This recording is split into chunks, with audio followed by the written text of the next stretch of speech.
मेरे एक पेशेंट ने मुझे रिसेंटली पूछा कि सर मैं पिछले 6 महीने से बीपी की दवाइयाँ ले रहा हूँ आपकी।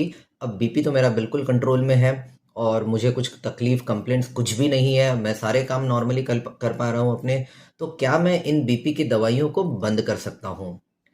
तो इसका ये जवाब है कि इस तरह से सडनली बीपी की दवाइयों को बंद नहीं किया जा सकता है।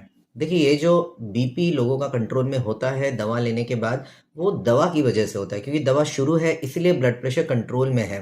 इसका बिल्कुल ये मतलब नहीं है कि अब क्योंकि कंट्रोल में आ गया तो हम दवा बंद कर देंगे ना। क्योंकि ऐसे अगर आप सडनली दवा बंद कर दोगे तो जैसे ही आपकी दवाइयाँ बंद होगी आपका ब्लड प्रेशर फिर से बढ़ने लग जाएगा। और ब्लड प्रेशर, जैसे कि मैं पहले भी बता चुका हूँ, ही इट्स अ साइलेंट किलर, यानी कि ब्लड प्रेशर बढ़ते रहेगा, अंदर ही अंदर बॉडी को डैमेज करता रहेगा, लेकिन बाहर से आपको बहुत लंबे समय तक कुछ भी समझ में नहीं आएगा। तो इसलिए अगर आपका ब्लड प्रेशर अच्छे से कंट्रोल में है तो सडनली बीपी की दवाई को बंद बिल्कुल नहीं करना है।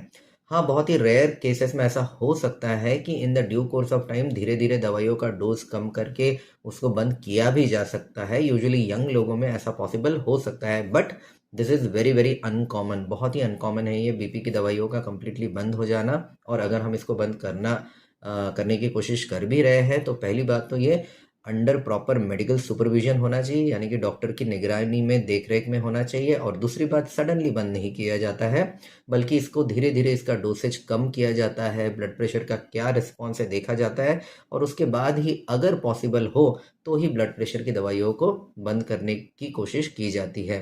बट इन जनरल अगर ब्लड प्रेशर कंट्रोल में है, कुछ तकलीफ नहीं है, तो बीपी की दवाइयाँ आप खुद से बंद कर दें, ऐसा बिल्कुल नहीं करना है।